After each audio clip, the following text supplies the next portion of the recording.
عليكم ورحمة الله وبركاته.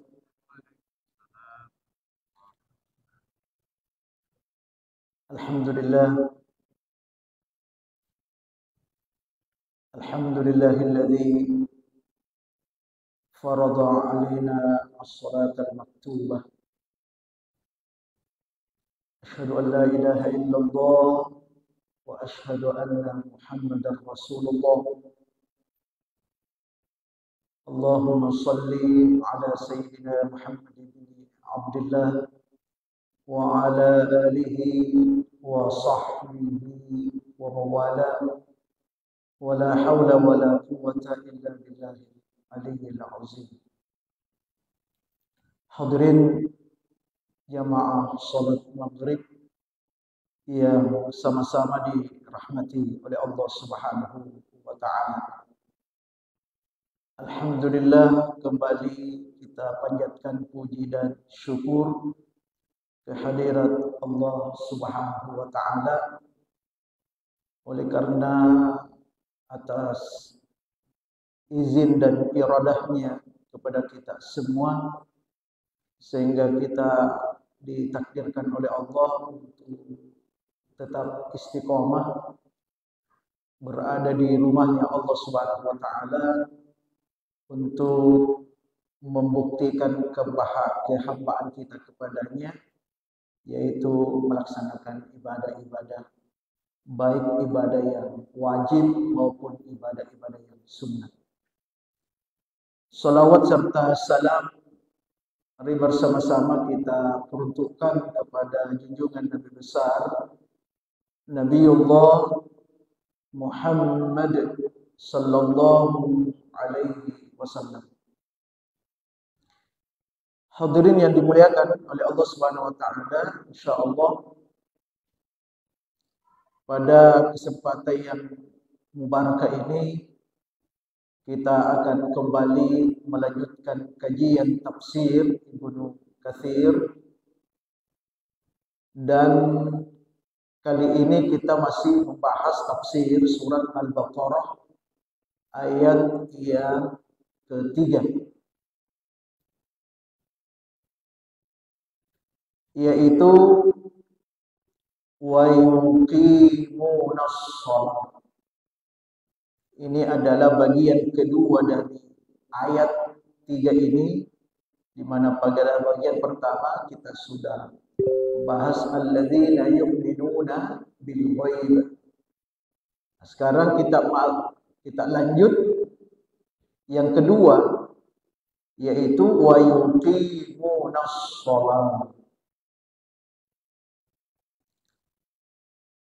Pada pertemuan yang lalu kita sudah menjelaskan apa itu hakikat, sehingga Allah ketika memerintahkan kita sholat menggunakan kata wa yuqi, bukan wa yaf'alu. Nah, bukan, tapi wa yuqimunas shalah. Dan ternyata kata ulama,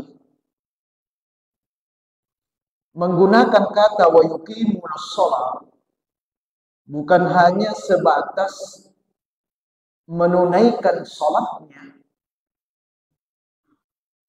Ya, jadi bukan hanya sebatas sholat itu sendiri, tetapi yang diinginkan oleh Allah dengan menggunakan kata wa yuqimunas shalah, seperti yang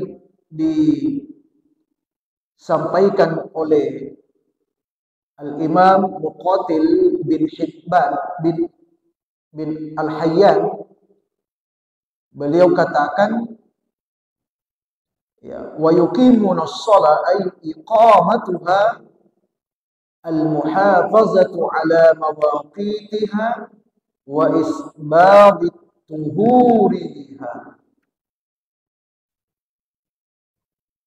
Jadi kata beliau bahwa iqamatuha, yang dimaksud di sini iqamah Mendirikan sholat yaitu menjaga, pertama kata beliau, menjaga waktu-waktu sholat. Yang kedua, wa isbab tuhur, menyempurnakan at-tuhur, at-taharah, kesucian. Ya, jadi oleh karena itu disimpulkanlah bahwa wa yuqimuna shalah itu yang diminta oleh Allah mulai dari at-tuhur atau at-tahur, ya, mulai dari membersihkan atau mensucikan, ya, sampai kepada al-khusyu'. Jadi mulai dari at-tuhur ila al-khusyu', sampai pada persoalan membersihkan diri atau bersuci, taharah, sampai kepada bagaimana kita bisa menunaikan salat dengan khusyuk. Itulah komponen-komponen dalam wa yuqimunas shalah. Nah, oleh karena itu disimpulkanlah oleh ulama bahwa wa yuqimunas shalah itu meliputi 4 komponen. Secara garis besar, kalau mau kita katakan, mau memastikan apakah saya sudah mendirikan sholat atau belum?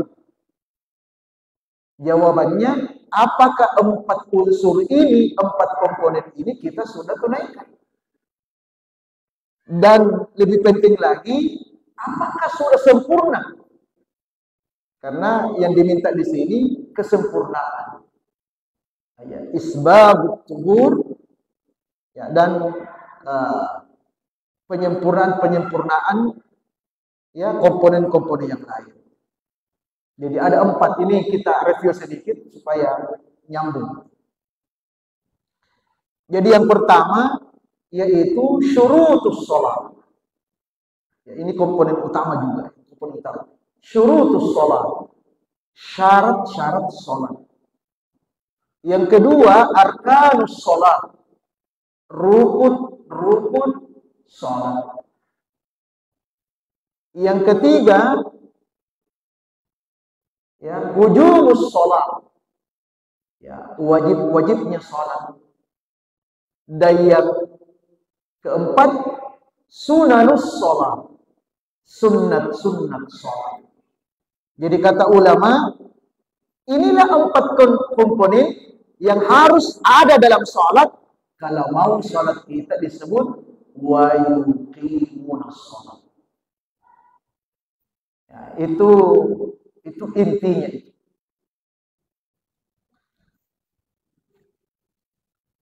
Nah, sekarang kita aplikasikan ini, 4 ini. Kita berusaha memahami mulai dari syurutus shalah, arkanus shalah, wujubus shalah, wa sunanus shalah. Ini semuanya paling tidak kita paham dan bisa mengukur. Kita bisa mengukur diri kita ini. Ya, dari 4 komponen ini sampai di mana tingkat kesempurnaannya itu. Ya, jangan-jangan selama ini, ya, kita belum masuk kategori sempurna. Ya. Nah, sekarang kita akan jelaskan, ya, pertama dulu syurutus shalah. Kita sudah singgung pada pertemuan yang lalu, tapi kita akan permantap malam ini. Jadi syurutus shalah, ya, jadi syarat-syarat salat. Apa itu syarat salat? Jadi syarat salat itu adalah suatu perbuatan atau suatu amalan yang kita lakukan atau kita penuhi sebelum sholat. Itu namanya syarat sholat. Artinya, pastikan sebelum sholat, syaratnya itu sudah terpenuhi. Itu namanya syarat. Ya, seperti pertama, ya, Islam. Jadi kalau ada yang tidak Islam sholat, berarti tidak terpenuhi syarat Islam. Oke, alhamdulillah sudah tidak diragukan lagi kita punya keislaman. Yang kedua, al-aqlu, berakal sehat. Ya. Jadi yang tidak berakal sehat, artinya akalnya sakit, ya berarti tidak memenuhi syarat. Kalau tidak memenuhi syarat, ya tidak wajib sholat. Tidak wajib sholat. Ya, sepertilah itu yang memiliki akal yang sakit, misalnya orang gila kan. Ya, majnun, orang gila. Jadi kadang ada orang guyon. Ya, kalau mau tidak ada kewajiban sholat, jadi gila sudah. Oh, tidak berdosa kalau itu tidak sholat. Ya, jadi kalau ada orang yang malas sholat, berdosa di situ, supaya kau jadi orang gila. Supaya kamu tidak berdosa kalau tidak sholat. Karena memang orang gila itu tidak wajib sholat. Kenapa? Karena tidak memenuhi syarat. Ya, itu al-aql. Kemudian yang ketiga, al-bulugh, umur balik, mencapai umur balik. Ya, ada juga yang mengatakan itu mulai at-tamyiz. Ya. Jadi mulai dari at-tamyiz. Ya, kenapa? Apa itu tamyiz? Ya, tamyiz itu secara bahasa seseorang yang mampu membedakan mana yang baik, mana yang buruk. Itu namanya tamyiz. Ya, mana kotoran, mana makanan. Jadi ada yang memasukkan juga bagian ini. Jadi bukan hanya sebatas balik. Tapi kalau dia sudah membedakan mana kotoran, mana makanan, itu memenuhi syarat. Itu satu pandangan juga. Ya, makanya ada sebuah hadis Nabi.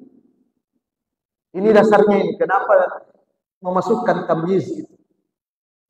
Ya, hadis yang masyhur ini. Murru auladakum bis salati li sab'in. Artinya, perintahkan anakmu salat pada umur 7 tahun. Umur 7 tahun itu belum balik. Belum, baru masuk SD. Belum balik. Ya, belum balik, dia masih tamyiz. Tetapi sebagai ulama masukkan itu. Kenapa? Dasarnya apa? Nabi kan perintahkan, Nabi kan sampaikan kepada kita dengan mengatakan suruh anakmu salat pada umur 7 tahun. Disuruh salat. Ya. Makanya ini bagian dari syarat. Tapi dalam mazhab Syafi'i tidak. Dalam mazhab Syafi'i itu ya, al-bulugh saja yang masuk syarat. Ya. Itu yang ketiga. Kemudian yang keempat ya, raf'ul hadath. Ya, baik itu al-hadathul asghar maupun al-hadathul akbar. Jadi bersih dari hadath. Jadi kalau kita mau sholat, pastikan kita bersih dari hadath. Ya, baik hadas kecil maupun hadas besar. Hadas kecil itu dengan berwudu. Ya, dan hadas besar itulah dengan mandi. Ya, itu harus dipastikan. Harus dipastikan kita suci dari hadas. Hadas kecil maupun hadas besar. Nah, dari aspek inilah sehingga ulama menjelaskan secara rinci. Ya, memang betul bersih dari hadas bukan hanya sebatas bersih dari hadas. Jadi bukan hanya sebatas itu. Misalnya bersih dari hadas kecil. Ya, tidak hanya sebatas bersih dari hadas kecil. Jadi bukan hanya wudu apa adanya.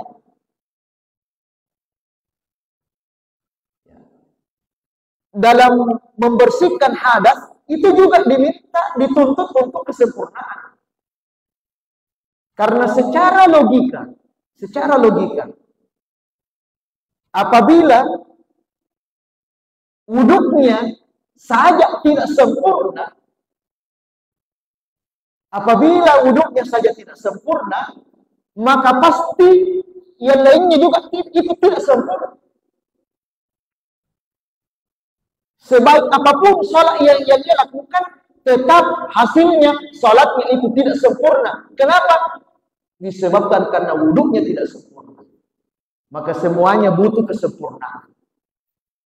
Makanya seperti yang saya sampaikan bahwa wa yuqimuna shalah itu maknanya kita diminta oleh Allah dalam menunaikan salat kesempurnaan. Jadi mulai dari taharahnya harus sempurna. Karena inilah yang salah satu penentu kesempurnaan salat itu pada syaratnya. Nah, inilah yang terkait dengan wudu. Jadi sering saya perhatikan, saya sering lihat, ya, saya terkadang melihat, bukan sering, saya terkadang melihat kebetulan, misalnya di tempat wudu, ya, ada saya lihat orang berwudu jauh dari kesempurnaan, apa adanya, ya, dia wudu, tapi jauh dari kesempurnaan. Jadi terkadang saya lihat itu secara kebetulan ketika ada di tempat wudu, ya ada sementara orang berwudu, wah kita prihatin itu. Ya, tidak terpenuhi apa-apa yang seharusnya dilakukan dalam wudu. Nah, makanya kita harus pahami juga ilmu wudu itu. Ya, kita harus pahami.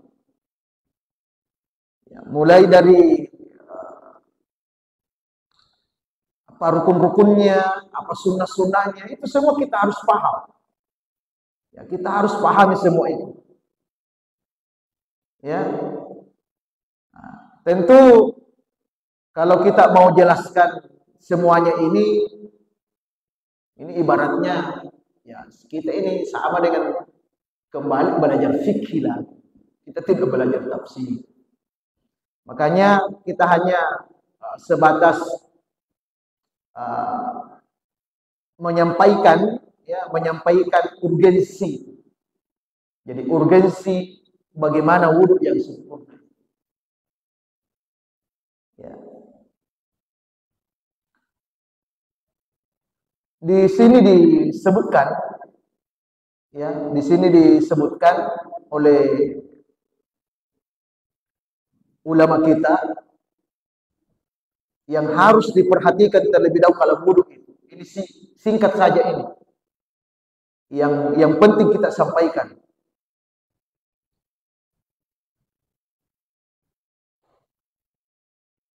Yang pertama, perhatikan alat yang digunakan. Sarana yang digunakan dalam berwudu itu. Kita harus perhatikan itu. Itu jadi perhatian kita itu. Nah, apa sarana atau alat wudhu kita? Sarananya apa? Air. Kita menggunakan air. Maka kata ulama fikih dalam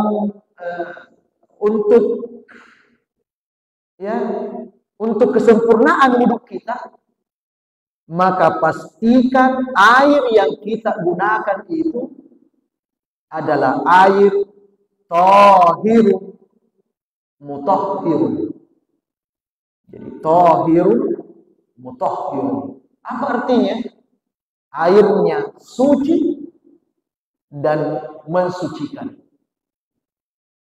Jadi tidak sembarang air. Jadi ini dua syarat itu. Suci dan mensucikan. Pertama, apa itu suci? Suci itu apabila air bisa diminum. Ya, bisa diminum. Boleh diminum itu. Secara hukum boleh diminum. Itu suci. Itu tahir namanya. Jadi apa saja yang bisa yang boleh diminum dalam agama, itu namanya tahir. Ya, air ini, air gelas, kita minum teh, itu kan air kan? Itu namanya tahir. Kopi, itu tahir. Susu, tahir. Air kelapa, tahir. Semuanya tahir, itu tahir. Intinya semua yang bisa diminum tahir. Itu syarat pertama. Syarat kedua, mutahhirun. Airnya harus mutahhirun. Apa itu mutahhirun? Air itu dapat mensucikan. Karena tidak semua air bersih, tidak semua air suci dapat mensucikan. Tidak semua. Nah, sepertilah tadi saya contohkan air teh. Itu tidak bisa mensucikan. Itu mutahhirun. Makanya air teh tidak boleh dipakai wudhu. Ya, apalagi kopi, susu. Kalau teh masih mendingan. Tapi kalau kopi, susu, waduh. Itu namanya tidak mutahhirun. Ghairu mutahhirun. Ya. Jadi mutahhirun itu artinya air mutlak. Air yang belum ada campurannya. Air mutlak itu, inilah air mutlak. Ini air mutlak namanya. Air mutlak itu air sumur. Itu mutlak juga namanya. Air hujan. Itu air mutlak. Itu bisa dikasih. Air laut. Itu mutlak. Air sungai. Tapi yang mengalir. Itu mutlak. Mata air. Itu mutlak. Itu air mutlak. Itulah mutahhirun. Maka pastikan air kita itu mutahhirun. Tahirun mutahhir. Itu yang pertama yang perlu diperhatikan. Kapan tidak memenuhi syarat ini, air yang tidak memenuhi syarat, maka mohon maaf. Jangankan tidak sempurna, mungkin kita anggap kalau begitu mungkin tidak sempurna. Tidak. Justru wudhunya itu tidak sah. Kenapa? Karena tidak memenuhi syarat. Syaratnya itu harus tahirun mutahhir.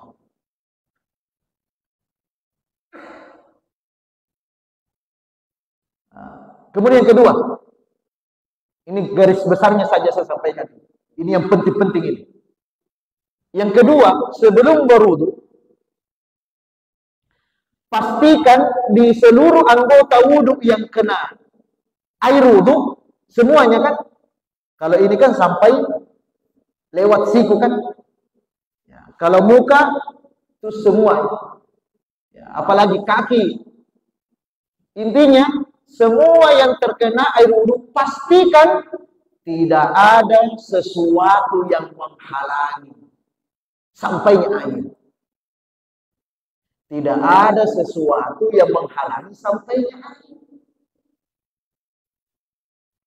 Apa kira-kira? Apa kira-kira? Ya, sesuatu apa atau benda apa? Kalau ada, misalnya ada di tangan tidak sampai air. Ini sehari-hari. Misalnya apa? Ya, cat ya. Jadi kalau bapak-bapak misalnya kerja rumah, macet rumah. Oh, setelah itu pastikan bersihkan sebelum wudhu. Sebab kapan ada di sini saja sedikit saja. Kita belum bersihkan, belum hilangkan ini, wudhu tidak sah wudhunya. Tidak sah. Kenapa? Karena syaratnya air itu harus sampai ke kulit. Sampai ke kulit. Ya. Contoh kecil yang misalnya bagi anak sekolah itu tip X, ya kan? Biasa kan terkena juga itu. Biasa terkena tangan tip X. Atau bagi wanita apa itu untuk koteks ya apa? Ya, kotek ya, jadi kutek itu. Ya, beda dengan kalau istilah umumnya paci, apa namanya? Yang pewarna, ya, itu pewarna kuku, apa? Daun pacar ya. Pakai daun pacar sehingga berwarna. Itu beda Pak. Itu beda ya. Atau contoh kecil lah, tinta yang berwarna. Misalnya gini kita apa namanya kerja print, kita isi tinta ini, tiba-tiba kena tangan.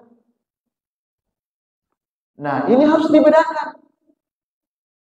Kalau hanya warna, kalau hanya pewarna saja, ini tidak dianggap menghalangi sampainya air. Kenapa? Karena warna itu menyatu dengan kulit. Menyatu. Ya, menyatu. Artinya, misalnya kalau kita masih ada warna-warna, tidak apa-apa. Sekalipun kita sudah bersihkan, tidak bisa lagi, biarkan saja. Karena itu tidak menghalangi sampainya air. Artinya tidak ada masalah. Beda kalau ya kutek itu. Kalau kutek itu memang melengket, ya tak? Ayat ada kayak cat itu. Ya, cat kuku, kan gitu. Namanya cat kuku. Itu melengket. Ketika mau dikeluarkan, itu bisa dikeluarkan. Nah, ini semuanya harus dipastikan. Jadi apapun yang menghalangi sampainya air itu harus dihilangkan. Ya, mohon maaf, termasuk misalnya kalau kita pakai cincin, apalagi kalau cincinnya ya sempit, ya sempit. Apakah harus keluar cincin? Tidak harus. Tidak harus dikeluarkan cincin, tidak harus. Minimal ketika kita wudhu, khususnya pada hal-hal yang wajib dicuci, itu digoyang-goyangkan, ya kan? Digoyang-goyangkan supaya bisa terkena air. Sebab kalau tidak goyang, apalagi sempit, dikhawatirkan di situ yang melengket itu tidak kena air. Ini semuanya harus dipastikan. Ya sama dengan kalau pakai arloji. Kan ada tanya Pak Ustaz, kalau kita mau wudhu, apakah harus lepas arloji? Jawabannya tidak harus. Bisa wudhu pakai arloji, tidak apa-apa. Tapi pastikan seluruh tanah yang ada di sini terkena air, termasuk di bawahnya arloji itu. Pastikan. Kalau tidak mau repot buka arloji. Ya, tapi kalau bagi saya buka aja, apa susahnya? Ya kan? Ya, bahkan bisa jadi kalau tidak buka arloji, ada riaknya. Coba lihat ini saya punya arloji anti air. Berdosa. Tidak perlu kita pamer-pamer arloji anti air. Buka saja supaya kita bisa enak gosoknya kan. Sama cincin itu. Mendingan dicabut aja dulu baru. Nanti sudah baru masukkan lagi. Security yang paling aman. Tapi jawabannya kalau ditanya, tidak harus. Dengan catatan, pada saat wudhu harus pastikan air itu sampai di sela-sela. Sela-sela cincinnya atau di sela-sela arlojinya. Itu yang kedua yang diingatkan.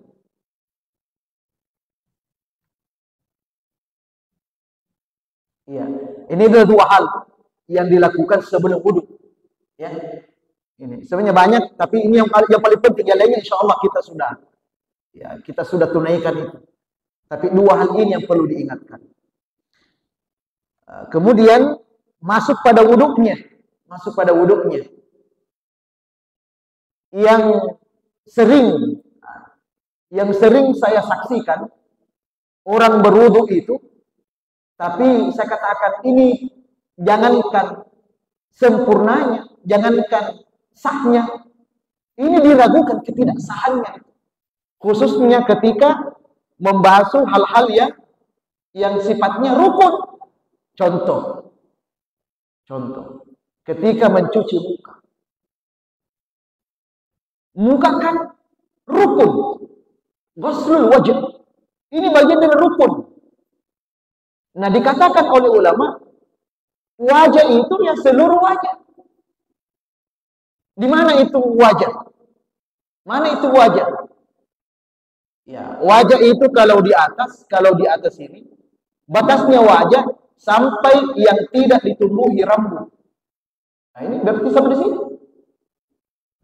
Ada yang tanya, Pak Ustaz, bagaimana tuh yang profesor itu? Yang di sini tidak ada rambut. Nah, saya jawab, dulu kan ada rambutnya tuh, kan dia bisa dia kan bisa ukur. Oh dulu di sini masih ada rambut, cuma sekarang sudah profesor, sudah licin di sini, tidak tumbuh lagi rambut. Ya, saya kira itu bisa jadi kalau atas ini di sini batasnya. Kemudian samping sampai di sini, ini batasnya ini telinga ini. Kemudian muka ini. Jadi muka itu ketika mencuci muka harus basah ini semuanya. Pastikan basah ini. Saya katakan tadi ada yang prihatin. Ya, terkadang kita lihat ada orang wudhunya hanya begini saja. Tidak basah di sini. Ini jangankan sahnya. Ya, kan yang penting sah. Oh, kalau sudah bagian rukun tidak sempurna, mohon maaf. Ya, jangan dikata bilang yang penting sah. Tidak, itu tidak sah namanya. Itu tidak sah namanya. Ketika rukun-rukun salat itu tidak rata dalam pencuciannya. Yang kedua, yang sering juga saya temukan, ini pengalaman saja. Dan ini menjadi pelajaran. Artinya ketika wudhu itu ya, kalau dalam salat ada namanya khusyuk, wudhu juga ada khusyuk. Wudhu juga ada khusyuknya. Ya. Kalau mencuci tangan ini perlu dipahami. Ini banyaklah. Saya berkatakan banyak orang ini tidak sempurna. Hati-hati kalau tidak sempurna bisa jadi tidak sah. Ya. Kata ulama dalam mencuci tangan sampai siku itu, ya, batasnya, batas yang harus basah. Memang dalam ayat dikatakan, faksilu wujuhakum wa aydiyakum ilal marafiq. Ini marafiq. Ini. Ilal marafiq. Itu batasnya ilal marafiq. Ya, tapi ya kata ulama, kalau ada orang yang betul-betul hanya sampai ilal marafiq, ya, maka ada kekhawatiran ada yang tidak sempurna sampai marafiqnya. Tidak sempurna sampai marafiqnya. Maka kata ulama, ini mayoritas mengatakan Oleh karena itu, pada saat mencuci tangan, afdal itu mencuci tangan sampai melewati siku. Sampai di sini aja, Pak. Jangan juga sampai di ketiaknya. Itu berlebih-lebihan namanya. Yang penting lewat siku, basah. Yang penting lewat siku. Ya. Jadi ini diperhatikan. Makanya kalau wudu ya pastikan kasih di atas ini, kasih lewat-lewat. Sehingga bisa kita pastikan bahwa air ini sudah melewati siku. Ini yang afdal. Bahkan menjadi wajib ini. Memang wajib ini ya, tapi dalam kaidah usul fikih disebutkan ma la yatimmul wajib illa bihi fa huwa wajibun. Ma la yatimul wajib, sesuatu yang tidak sempurna yang wajib itu kecuali dengan itu, maka itu juga menjadi wajib. Ya, tidak sempurna kalau hanya sampai pas siku, maka bisa dilebihkan, maka lebihnya dia ikut wajib sebagaimana wajibnya siku. Ya, makanya kalau wudu harus lewat-lewat, Pak. Karena ini juga wajib ini, wajib. Saya katakan tadi, ini yang hanya begini-begini saja. Ya, bahkan ada saja, ya itu kan disunahkan digosok. Tapi ada juga orang mau begini saja. Dia begini-begini saja nih. Tidak digosok juga. Oh. Ya, jadi dalam wudu itu yang dituntut meratakannya itu. Jadi meratakannya. Kemudian demikian pula juga pada pencucian kaki. Nah, ini kita yang penting saja, yang kita tidak perlu tanya pentingnya. Demikian pula juga pada pencucian kaki. Mencuci kaki itu sama dengan tadi. Ya, wa arjulakum ilal ka'bain. Kedua kaki sampai kedua mata kaki. Memang di situ bahasa Al-Qur'annya sampai kedua mata kaki. Tapi kalau pas kedua mata kaki saja, bisa jadi ada di antara mata kaki ini yang tidak terkena. Makanya dianjurkan atau bahkan ada mewajibkan kasih lebih sedikit. Jadi dilebihkan, Pak, sama ini, sama tadi ini. Ya, sama tadi ini. Dilebihkan. Lebihkan juga sedikit. Sedikit saja, yang penting sudah mengcover semua mata kaki. Ya, sudah mengcover semua mata kaki. Hadirin yang dimuliakan oleh Allah Subhanahu wa taala. Kemudian terakhir ini yang mungkin perlu penegasan saya karena selama ini mungkin ada yang ragu. Mungkin ada yang ragu. Ini bagian dari wajib wudu. Ya, yaitu at-tasmiyatu ma'az zikr.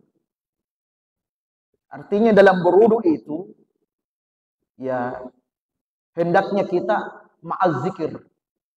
Ada zikirnya. Jadi kita dituntut juga berzikir dalam wudu. Ya, at-tasmiyah itu kita mengingat Allah. Ya, menyebut nama Allah ma'az zikir. Ya, makanya inilah yang dipahami sebagian ulama. Sekalipun ada ulama yang tidak menerima ini. Sebagian ulama misalnya Imam Al-Ghazali, ya dalam ketika beliau berwudu, beliau zikir. Mulai zikir. Kapan zikirnya? Mulai sejak dia memulai wudu sampai selesai wudu ada zikirnya. Sebelum wudu berzikir, tentu baca bismillah kan? Setelah itu apakah beliau berhenti zikir? Tidak. Ketika cuci tangan, beliau berzikir lagi. Makanya beliau berikhtiar daripada bicara, mendingan saya zikir. Maka diwujudkanlah dalam bacaan. Allahumma hfaz yadayya min ma'asika kulliha. Ya Allah, jagalah kedua tanganku ini dari perbuatan maksiat. Itu zikir. Ya, kemudian dia berkumur-kumur, berzikir lagi, mencuci muka, berzikir lagi, tangan sampai siku, zikir lagi, seluruh anggota wudu itu diisi dengan zikir. Karena itu ini juga bagian dari kesempurnaan salat. Ya, bahkan ada dalam kitab Fiqhus Sunnah ada satu doa, ini hadis. Nabi pada saat wudhu membaca doa. Nah, inilah membantah ada yang mengatakan tidak ada itu doa-doa wudhu. Nanti Pak, nanti saya tuliskan itu. Jadi ada dalam Fiqhus Sunnah, di situ ada hadis menyebutkan bahwa Nabi itu pernah membaca doa pada saat berwudu. Ya. Insya Allah nanti itu minggu depan saya akan bawakan itu. Saya kira inilah kajian kita. Berarti ini masih beberapa kali nih kita bisa tuntaskan. Ini kita kaji implementasi wa yuqimunas shalah. Dari tafsir wa yuqimunas shalah dengan tujuan mudah-mudahan kita bisa lebih sempurna lagi dalam menunaikan ibadah salat. Mari kita tutup dengan doa kafaratul majelis. Subhanakallahumma bihamdika asyhadu an la ilaha illa anta astaghfiruka wa atubu ilaik. Wabillahi taufik wad da'wati wal irsyad. Wassalamualaikum warahmatullahi wabarakatuh. Ini ada Pak, bisa dibagi. Ini Bapak Haji sudah perbanyak.